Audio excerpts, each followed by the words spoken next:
Assalamualaikum. My name is Nur Fatina bin SYAIFUDIN and I am from Group 26.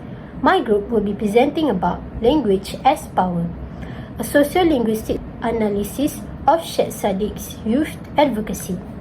For this sociolinguistic project, we analysed the speeches of Syed Saddiq, a well-known Malaysian youth politician and the president of MUDA. We chose two of his speeches, a lost generation youth in politics, which he delivered at TEDx Monash University, Malaysia in 2017, and his 2023 public advocacy for multilingual education, where he emphasized the importance of trilingualism for all Malaysians. Both speeches highlight how language is used to inspire action, challenge social norms, and connect with different audiences. Syed Saddiq doesn't just talk about politics, he uses language as a tool for change. Now let's look at the sociolinguistic concepts in his speeches.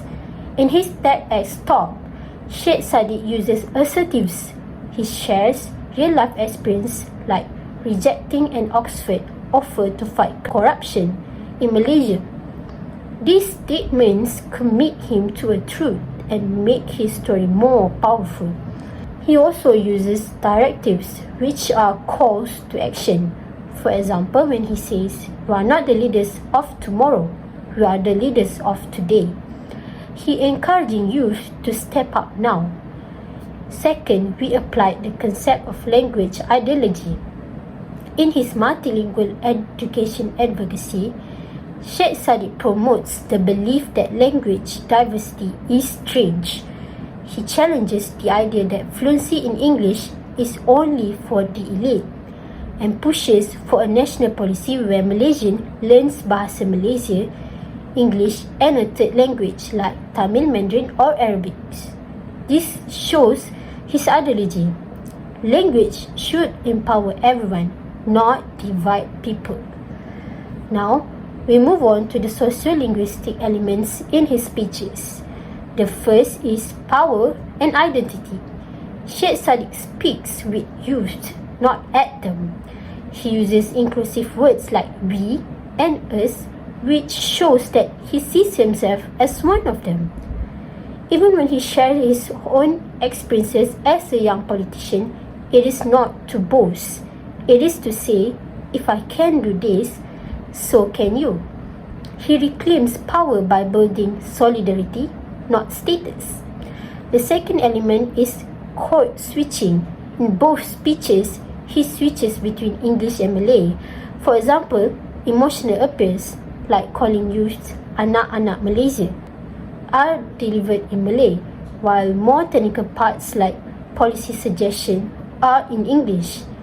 This switching reflects Malaysian multilingual society and it helps him relate to both grassroots and urban audiences effectively. So overall, these elements show how Syed Saddiq uses language to lead, to include, and to connect. Now I'm going to pass this presentation to my friend. Hello everyone, my name is Adriana BINTI ZAINOL and I will be presenting section 4, 5, 6 and 7 in our poster.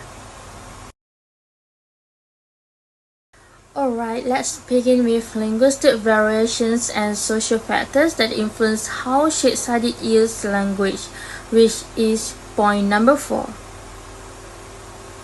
First of all, we look at age. His speeches are primarily targeted at Generation Z, a group often described as impatient, digitally native, and socially conscious.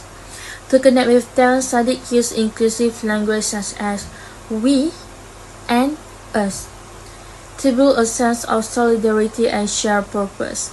His tone is motivational yet casual, which makes his message more relatable to younger audience. Next is social class. In Malaysia, students from wealthier backgrounds usually have better access to multilingual education. So Saddiq addresses this gap by advocating for equal access to trilingual education, Malay, English, and third language. This pushes back against elitist language norms and supports the idea that multilingualism should be a national standard, not a privilege for the upper class. Number 5 is key findings. From our analysis, here are the 3 key findings. Number 1 is Syed Saddiq used language as a tool for empowerment. His speeches encourage action not just by informing, but by motivating young people to participate in politics and society. Number 2 is he effectively used code switching and personal storytelling. For example, he switches between English and Malay to connect emotionally and intellectually with different groups. This makes his message more engaging and accessible. So for the last one is his speeches reflect a mix of political strategy and cultural sensitivity. By adjusting his language based on audience, topic, and context, he communicates complex ideas in a way that feels personal and inclusive.